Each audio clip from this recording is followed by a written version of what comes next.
Story outline beats. Working title: She signed divorce papers to humiliate me, but then the will changed everything. Key characters. Role description: You. Narrator, ex-wife. Mid-30s to 40s, professional, emotionally strong, feels deeply betrayed but not broken. Husband, deceased, recently died. His will is central to twist. Had secrets, loved you more than others realized. Husband's sister, antagonist. Signs divorce papers mockingly, believes she has power, status, may be resentful. Judge. Courtroom catalyst for public revelation and twist. Lawyer, why witness, one friend. Supports you, may help reveal the truth, gathering documents, etc. Plot beats, emotional arc act. What happens, emotional shift. Hook act 1, setup betrayal. You discover divorce papers, realize sister signed them in a mocking way, maybe with words written or comments. You feel exposed, humiliated. Scenes of the domestic life, hints that people judged you before. EM, hurt, shock, shame. Hook? How could someone so close do that? Act 2, legal proceeding, public shame court hearing, where sister's mockery might be noticeable, body language, remarks. You stay calm, but audience sees tension. Legal documents, cross-examination. EM, tension, anger mixed with fear. CM, conflict moment. The courtroom confrontation. Act 3, the will reveal, twist. The judge reads husband's will. It names you as the main heir. Perhaps there's a personal message showing husband's true feelings toward you versus sister. Maybe instructions that sister has no decision-making power over certain assets. EM, vindication, shock, satisfaction. CM, dramatic reversal, public recognition of your worth. Act 4, fallout, inner resolution. Sister's reaction, anger, maybe public denial. You decide what you will do, not for revenge, but for dignity. You assert your boundaries, you share or keep private, but the internal shift happens. EM, empowerment, peace. CM, quiet but strong action, letter, truth, new path. What to emphasize? Stronger elements. Mocking gesture detail. Let that be vivid, something symbolic, her signature with a smirk, a comment made in open court, or shared in family group chat. The more tangible, the stronger the reaction. Will content. Don't make it generic. Perhaps husband left something symbolic, or wrote a note about how sister always underestimated you. This personal note is what turns the story from legal to emotional. Public exposure. Make sure the moment of the will reading is public enough. Courtroom, maybe press or family there. So humiliation, recognition is visible. Suggestions. Improvements to make it more gripping. Introduce flashbacks, showing moments you were overlooked by sister or family, so when you hear about the will, the past grievances make that moment hit harder. Sprinkle in small, symbolic props. Maybe a piece of jewelry husband gave you, something that sister tried to belittle. Use that as an echo. Pacing. Start strong. The betrayal revelation should happen early, within first 10 to 20%. Then build. Tension in courtroom, then twist, then fallout closure. Avoid long stretches of internal monologue without action in mid-story. Viewers may drop off. Emotional contrast, scenes of normality, home, moments with friends, before betrayal, to amplify fall. If you like, I can build a 9-chapter detailed DTA-style outline for this new prompt, with twists in each chapter, pacing, emotional marks, etc. Do you want me to do that? I woke up with the kind of silence that doesn't comfort you. It confronts you. The kind that fills a room so perfectly, you realize just how empty it really is. Sunlight stretched across the living room floor like it was mocking me. This house, this perfect Pinterest-worthy house, it had everything. Marble countertops, custom lighting, a backyard that looked like it came straight out of a luxury magazine. And yet, it felt like a hollow shell. I walked barefoot through the space I'd once dreamed about. There were still finger smudges on the wine glasses, leftover shrimp cocktails untouched on the platter, and a floral centerpiece that had wilted overnight. Funny how I had poured so much of myself into that one evening. Every candle placement, every hors d'oeuvre, every song in the playlist, hoping maybe, just maybe, they'd look at me with something other than judgment. But the chairs stayed cold. Most of them never even sat down. Trying to distract myself, I picked up a few unopened neighbor gifts. Someone left a bottle of wine, another left a plant with a handwritten card. "Welcome home." I forced a smile. I didn't feel welcomed anywhere. Not really. Then came the buzz. Just one. My phone, lighting up with a push notification. Out of habit, I reached for it. My brother had posted a group photo, a sunny backyard, grilled ribs, kids running around. The caption read, "Great weekend with the fam." It took me a second. That wasn't from my house. Scrolling through, I saw faces that were supposed to be at my party. Cousins, aunts, even my own mother. Everyone I had been waiting on. They weren't late. They never planned to come. That's when it hit me. There's a group chat. One I've never been part of. I had always suspected it. They made plans I didn't hear about. Inside jokes I didn't get. But now, thanks to a mutual friend, maybe guilt, maybe pity, I saw it with my own eyes. A screenshot, message after message. Let's just go to Alex's instead. Hers is always so over the top. She's trying way too hard as usual. I bet she catered again. Watch. She'll post about how lonely she felt. Girl, she lives for Facebook sympathy. And the cherry on top, my sister's message. She'll just cry on Facebook again, you'll see. I stared at that screen for what felt like forever.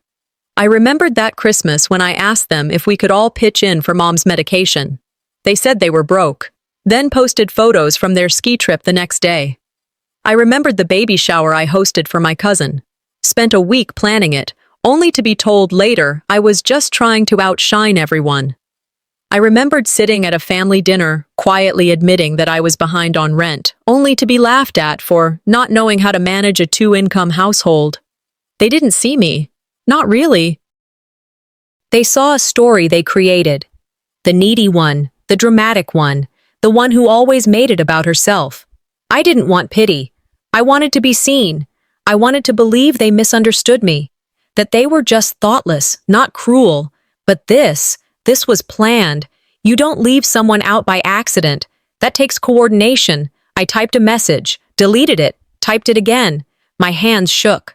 My throat tightened. I could have exploded, could have burned every bridge with one screenshot, one caption, one public call-out. But I didn't, because in that moment, I realized something. Saying anything would just prove them right. In their eyes, I'd just be the one who can't let things go, the one who takes everything too seriously. So I closed the app. Instead, I opened my journal, wrote down every name, every message, every stab dressed up like sarcasm. Not because I needed proof for them, I needed it for me. So I'd stop making excuses. So I'd stop giving them chances they never gave me. I looked around the room again, this time through a different lens. This wasn't my defeat. This was my reset button. No more family group chats begging for attention. No more hosting, giving, fixing, apologizing for existing. Silence isn't weakness. Sometimes it's the beginning of strategy. I started researching legal ways to secure my estate, set privacy filters, talk to a therapist friend about emotional detachment and boundary setting, bookmarked articles on how to protect your peace from your own blood. For the first time in a long time, I wasn't hoping they'd come around. I didn't want to be invited back in. I wanted out. I wanted freedom, not forgiveness. That night, before bed, I lit a candle. The same one I used to light in my tiny old apartment when I was struggling, trying to convince myself things would get better. Only this time, I didn't hope. I knew, because I wasn't playing the victim anymore. I was rewriting the role they kept handing me, and I was burning the damn script.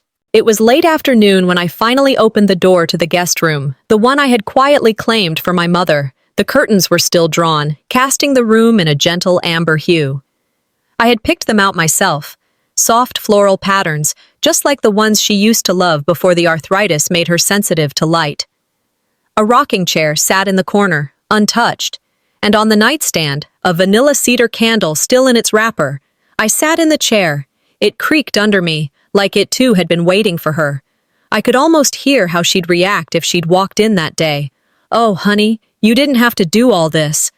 But the truth is, I had wanted to. I wanted her to feel wanted, not just as my mother, but as someone whose presence meant something in my home.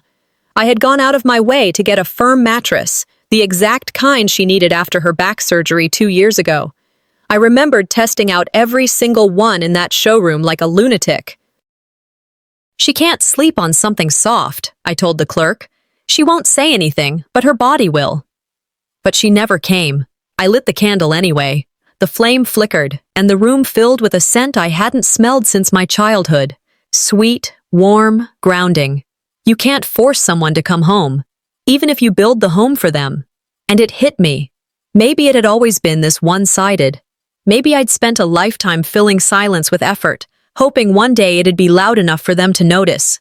My phone buzzed on the armrest. I almost didn't check it, but I did. A voicemail from my cousin. "Hey, sorry we didn't make it. Your sister said you were always like this. Remember the cake incident?" The words landed harder than they should have. I blinked. The cake incident? I hadn't heard that phrase since I was 6. It was my birthday. I remember standing on tiptoes, peeking into the fridge that morning, and the cake was gone. Vanished. Chocolate with blue writing. I'd picked it out myself. My mom blamed me, said I probably knocked it over or snuck slices early. I remember crying, trying to explain. Nobody believed me. They told everyone I had thrown a tantrum and ruined my own party. But that's not what happened. And now my cousin was repeating that version like gospel, saying I threw it away out of jealousy? I remember hiding in the hallway closet, face buried in a towel, thinking if I stayed quiet long enough, maybe they'd come looking. But they never did. When people change your memories, they're not just lying about the past. They're rewriting your identity. I sat there, stunned. The silence wasn't comforting anymore. It was smothering. And then came the worst part. I started to doubt myself. What if I had been dramatic? What if I really was the problem all along? I stood up abruptly and walked to the hallway closet. Pulled down an old box I'd barely touched since the move. It had journals, photo albums, scraps of paper from an earlier version of me. Flipping through, I found it. A drawing. Crude, done with marker. A little girl, crying next to an empty plate. A single candle floating above. I had drawn that. The day after the cake disappeared. And in that moment, I believed myself again. Children remember differently, but not falsely. I folded the drawing, slid it into a new notebook I'd been meaning to start. The truth wasn't lost, just buried. The candle burned steadily beside me. The smell of cedar curled into my nose, dragging me back to those nights in our old house when Mom would light the same scent and hum along to old records. That house, now sold, gutted, forgotten, wasn't home anymore. Neither was the woman I had prepared this room for. I watched the wax begin to pool. I wondered how many truths I had let others blow out just to keep the peace. How many times I swallowed hurt so they could stay comfortable. I didn't build this mansion to prove myself. I built it because I wanted them to see who I really was, but they never looked. I thought about calling my sister, confronting her, demanding to know why she'd retell that story like I was some bitter little girl incapable of joy. But I didn't, not yet. That battle, it needs more than facts. It needs a steady hand. Instead, I opened my journal and started a list. At the top, I wrote, "Things they got wrong." It wasn't for revenge, it was for clarity. I planned to write a letter too, not to send, just to feel the weight of it off my chest. There's something sacred in reclaiming your own version, even if no one ever reads it. I played that voicemail again. This time it didn't sting the same. It didn't sound like a betrayal anymore. It sounded like ignorance. And maybe that's what hurt all along. Not that they hated me, but that they never bothered to understand me. I stood up, took one last look at the room. It was peaceful in a way that made my chest ache. Then I blew out the candle, not as surrender, but as a pause before the storm. I'm not the girl who cried over cake. I'm the woman who built the table. Evening settled over the mansion, pink sky fading to dark blue, and every shadow seemed louder than the one before. I dragged myself across the living room, candles lit, polishing the surface of the coffee table I chose because it reminded me of calmer times. The hardwood floor reflected soft flickers, the scent of cedar whispered through. I tried picking up a book, but the spine felt stiff in my fingers. Music played, a song I once shared with my mom, one that used to make her laugh. But now it seemed hollow. Every small detail reminded me of absence. I paused in front of my mother's favorite portrait on the wall, her smiling face frozen in oil paint, her eyes kind.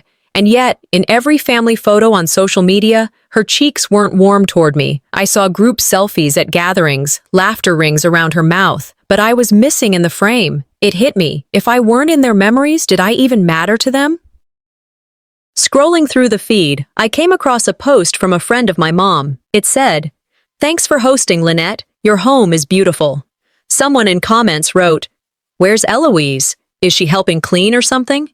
A small question, delivered like a jest, and yet it felt like a dagger.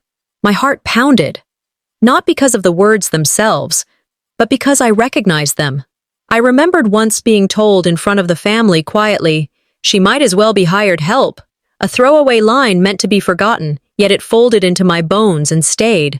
I imagined neighbors whispering. I remembered being ignored at the BBQ last summer when I offered help and they refused me, as though I were invisible. The insult didn't land suddenly. It hovered in the air, festering in silence. The next morning, I opened an old photo album. There was a picture from almost 20 years ago. Dad, Mom, Kyra, and me in front of our old porch, all smiles, all together. I smiled looking at it. Then my feed popped up a recent photo. Same porch, same smiling faces, same bench, same clothes, everything except me. I touched the screen, traced empty space where I'd been standing once. It was like watching traditions replay without your name or place.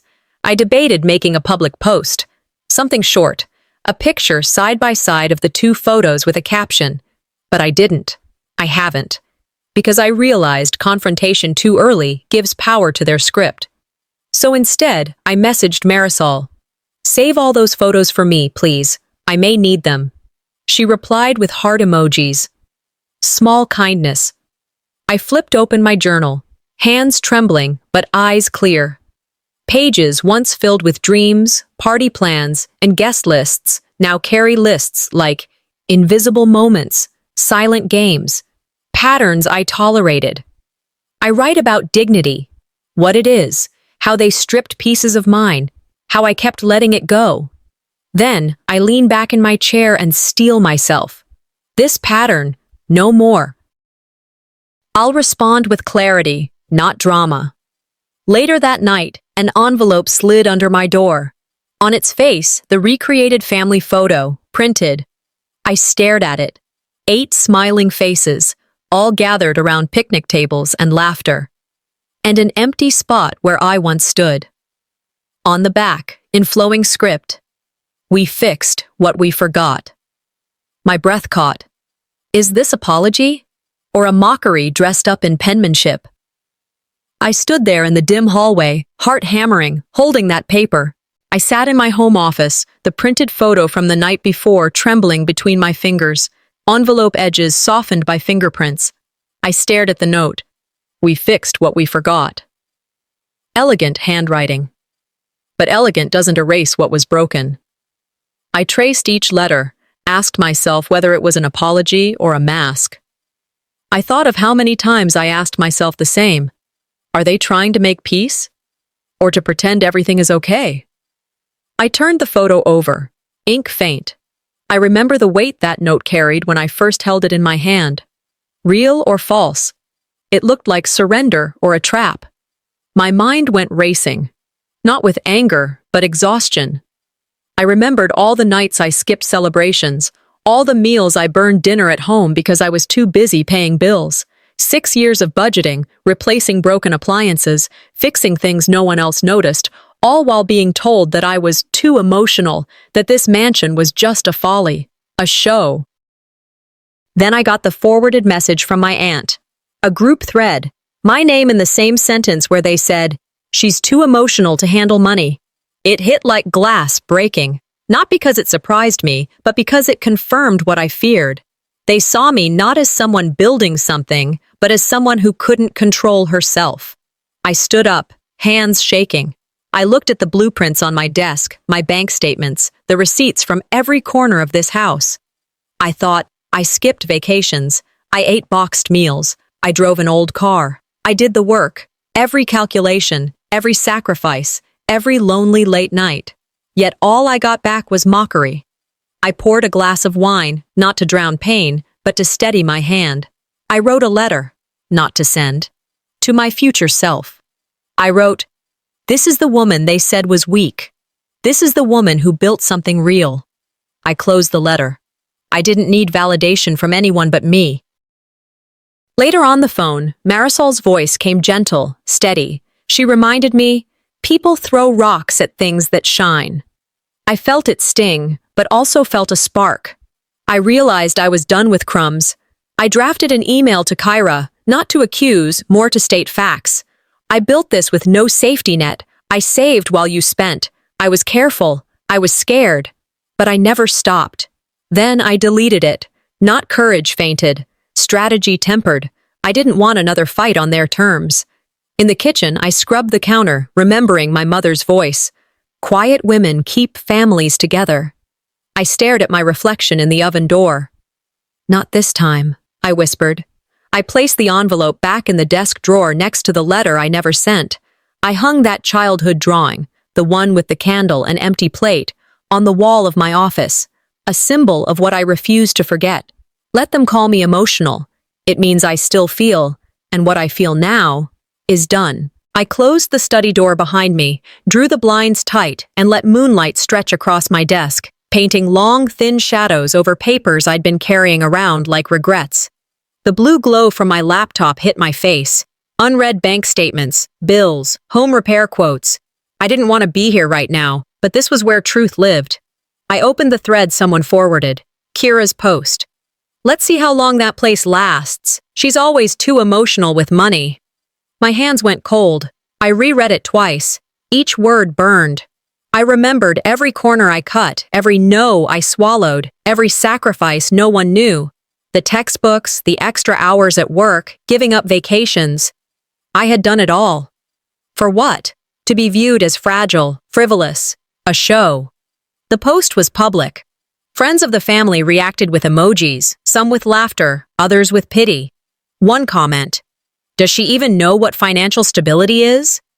I took screenshots, original post, all replies, timestamps. My throat tightened thinking about the times I'd explained savings to Mom, only to hear, "Don't spend too much, darling." Like that was enough, as though caution equals fear, frugality equals failure. My anger rose, not like a storm, but like hot oil under skin. I stood up, pacing. I pulled out the blueprints, the receipts, the invoices. I held them like armor. I thought, let them see the facts, not the stories they told themselves. I let that anger sharpen me. Then I drafted something.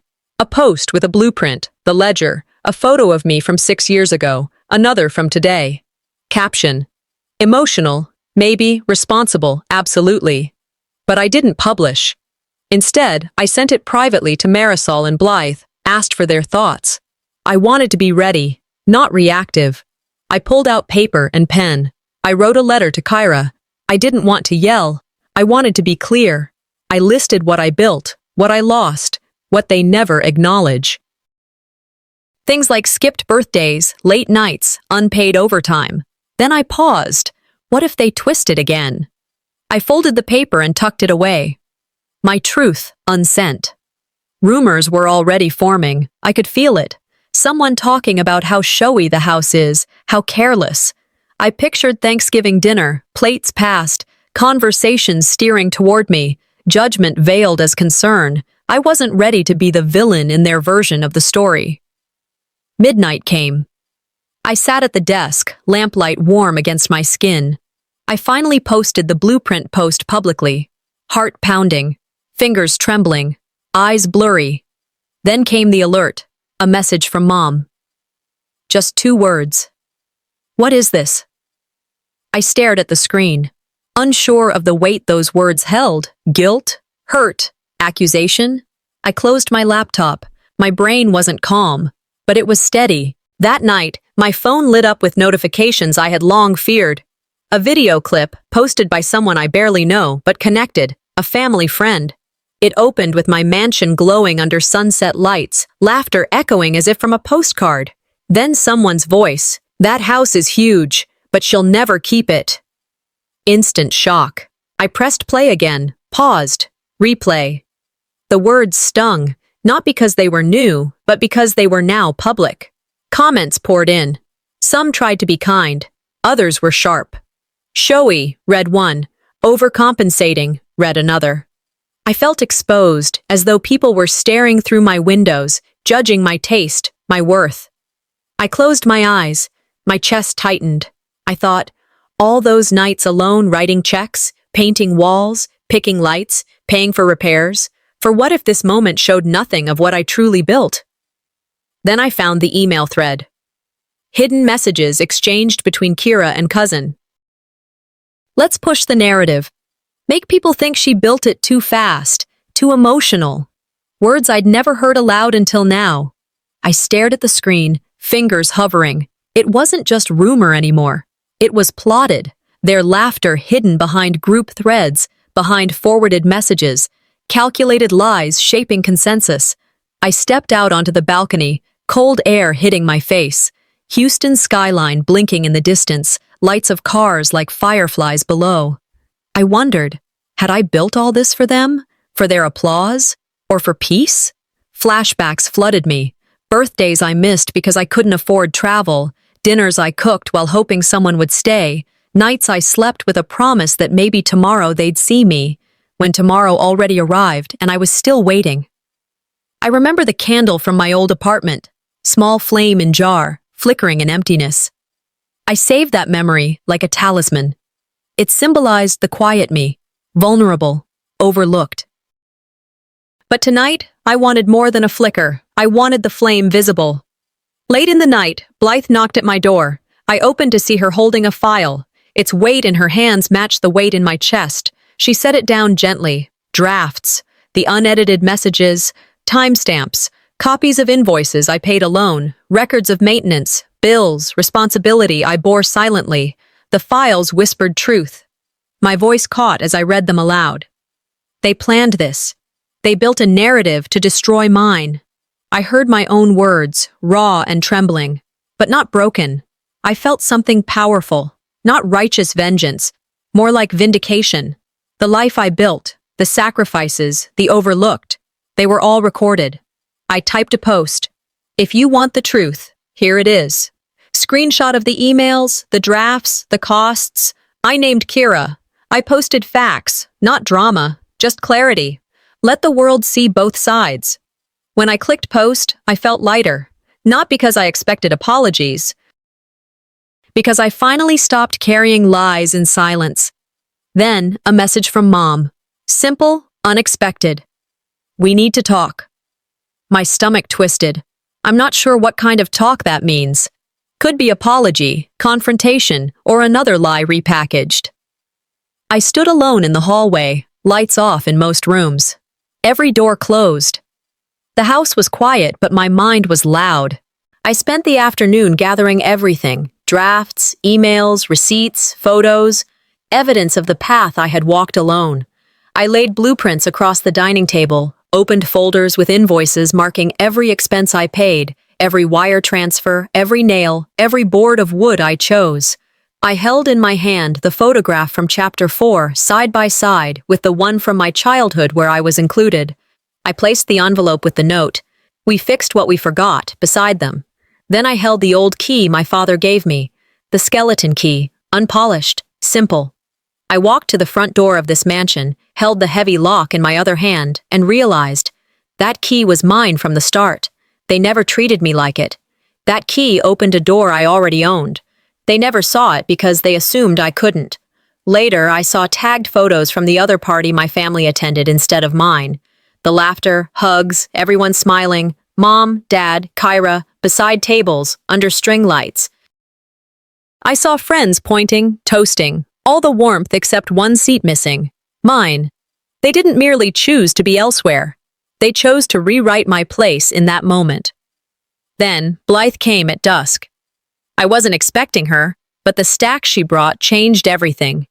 Handwritten note, unsigned, but clearly from someone wrestling with guilt.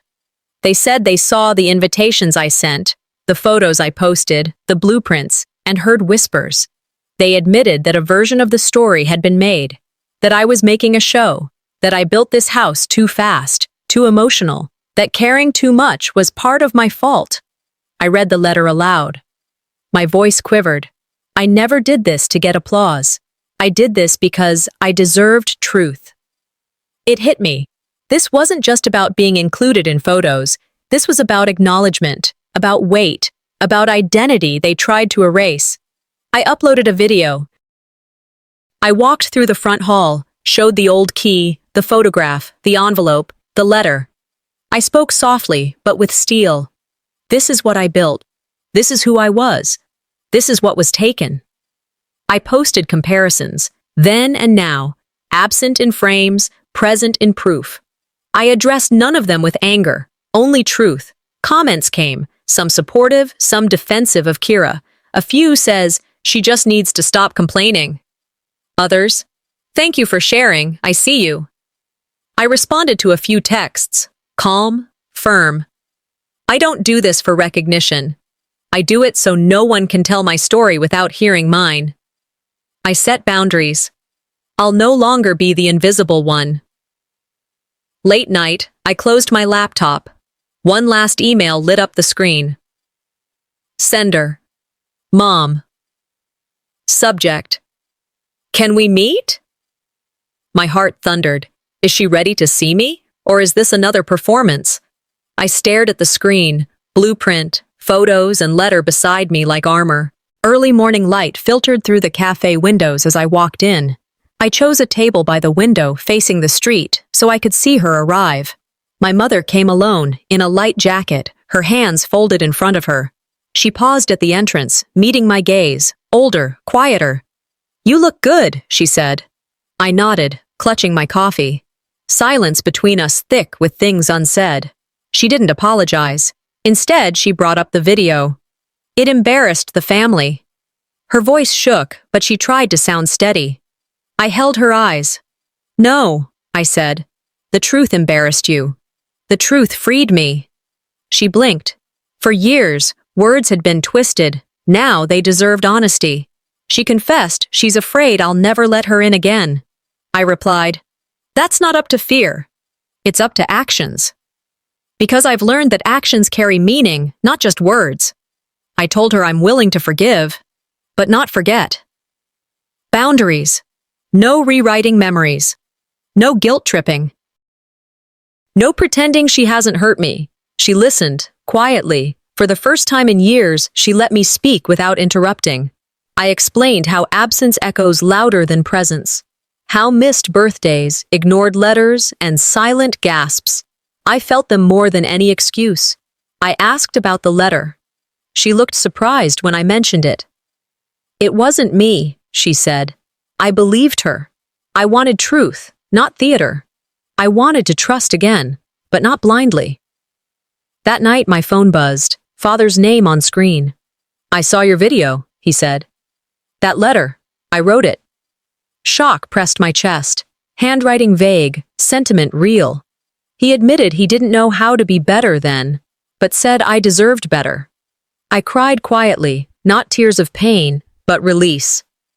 I walked through the mansion later, each room bathed in soft lamplight. I repainted the foyer with color I chose myself. I placed a photo of me, smiling, alone, strong, on the hall table. I started a podcast called The Rooms We Build, telling stories like mine. Strangers messaged saying, your story is my story. That's healing disguised as connection. I no longer wait for approval. I define my legacy. I build my own invitations. I set my own table. The weight of unseen burdens lightens. Reflection. I've learned closure is not a moment. It's a decision. I'm done asking to be visible. I choose to be known, on my own terms. I received one last envelope. No name. Inside, a pencil sketch of the mansion, Heart over the front door. I smiled.